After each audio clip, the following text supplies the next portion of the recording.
Le ministre de l'Éducation nationale, clairement dans le viseur de ces élèves brillants, plus habitués à leurs livres et à leurs cahiers qu'à aller manifester. Ils sont en grève aujourd'hui aux côtés de leurs professeurs pour expliquer qu'un enseignant de classe préparatoire n'est pas un prof comme un autre.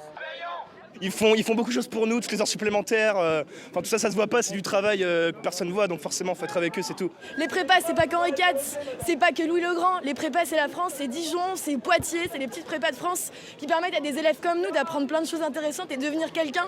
C'est à peu près les seuls profs maintenant en France qui sont payés à hauteur de leur niveau d'études et qu'on veut leur enlever ça, donc on les soutient. Au cœur de ce mouvement de colère, un projet de décret qui obligerait les enseignants de prépa à 2 heures de présence supplémentaires devant leurs élèves. Des heures bien souvent déjà effectuées, mais payées en plus de leur salaire. Selon les cas, cette réforme équivaudrait donc à travailler plus pour parfois 20% de revenus en moins.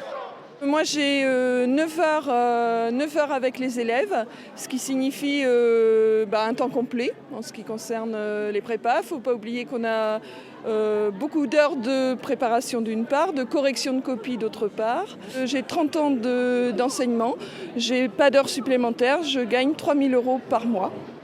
3 000 € pour des enseignants titulaires d'un bac+8.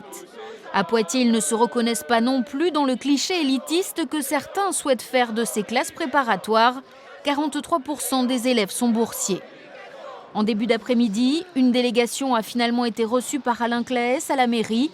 Le député maire a promis de faire remonter la grogne jusque sur les bancs de l'Assemblée nationale.